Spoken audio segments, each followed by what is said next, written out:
G'day guys, Ron here from Osborne Digital Marketing. Today I'm going to discuss how to know if a domain is a PBN. Let's jump straight into it. So as you can see behind me, I have a domain that may be a PBN. Who knows? We'll figure that out this episode. So as you can see, I've got this website behind me. Now, the reason we're doing this, let's just say someone's reached out to you, they've gone, hey mate, I can throw you a backlink. You want to ensure that you check that it's not a PBN before you do that, because you might be getting a pretty terrible link. So this is how you can check if a domain is a PBN. I'm going to walk you through it all. Now, let's start with the site. You start there to have a look at it. Does it look like a PBN? Nah, it looks like a great, fantastic website. Big thing for PBN guys is this. Honestly, this style, this setup, this structure, PBN stands for Private Blog Network. This is screaming a PBN to me. As you can see, it's just a lot of random bits of content, things that are all meshed in there. Something that could be used as a bit of a link farm, all right? So this is where people are paying to get a guest post from. So the first thing you want to do is have a look at it. So let's just check it all out. Doesn't look great, does it? Now, a couple of tips that I'll give you for PBNs. What would a real business do? Well, a real business will most likely have a phone number, an address, and social links, and a contact form. So let's have a look for those things. No address, no phone number, none of that. Now, a blog, yes. A blog won't always have this stuff. Affiliate websites won't always have this type of stuff. But that just proves my point. If you're trying to determine if a domain is a PBN, these are the types of things that should start raising red flags from you, because you really only want a link from a credible website. So let's go across to the about and let's have a look. Let's see what their about is, because that's where you want to start trying to figure it all out. It doesn't look very abouty. The other thing, like I said, let's look at their socials. Does their socials, so I'm looking down at the breadcrumbs down the bottom. Might be a little bit hard for you guys to see. Let me try and zoom in maybe a little tad. See if that brings it up. Now, if you look in the breadcrumbs down the bottom, there is actually a link off, but it goes to an SEO company.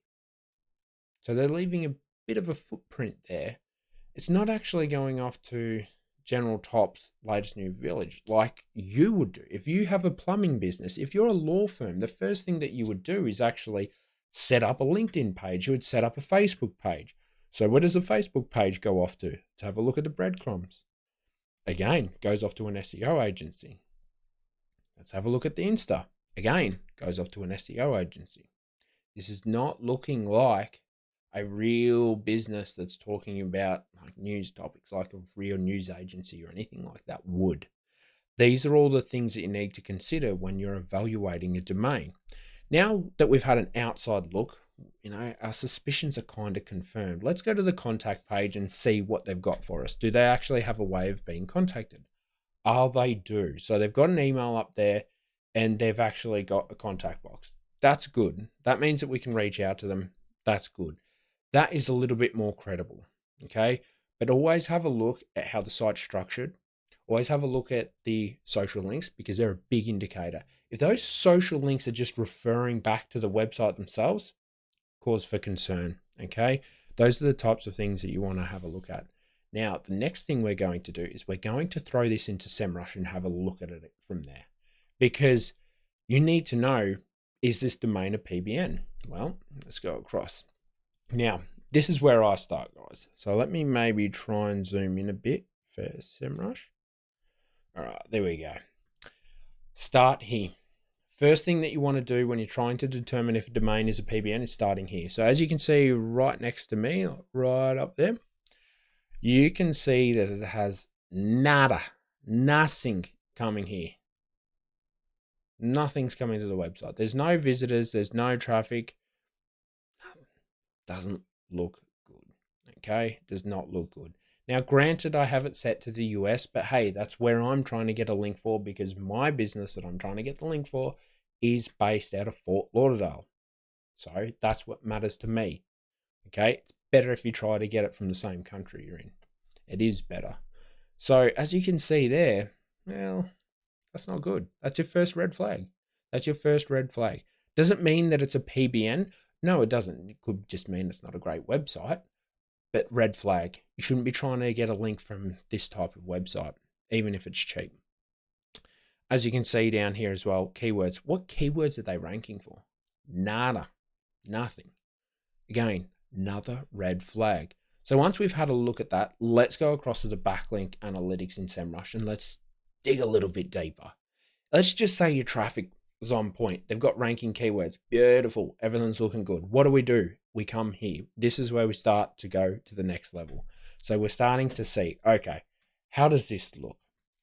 Now, this is a couple of, some important points. First thing is, I prefer referring domains over backlinks. Now, you can have a backlink coming to your site 1,000 times from one referring domain. So if Osborne Digital Marketing is sending you a link, well, that's one referring domain and one link. But if I want to send you 10 links, well, that's one referring domain and 10 links. So that's why these numbers are so different. That's essentially what that is there. Now, the big thing you want to have a look at the start is this type of stuff. Why is there such a huge fluctuation in the referring domain total? Why was that cut down overnight from 2,500 down to 1,000?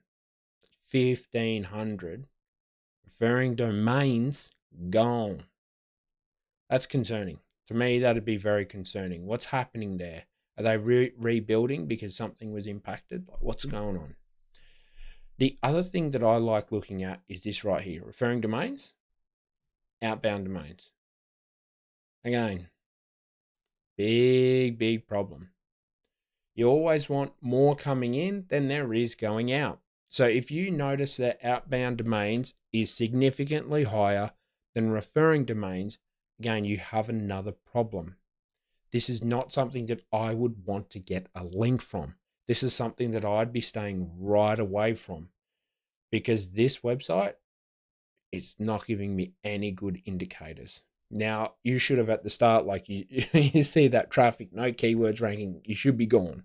You should have looked at the site gone, okay, the socials don't even line up. I'm out of here.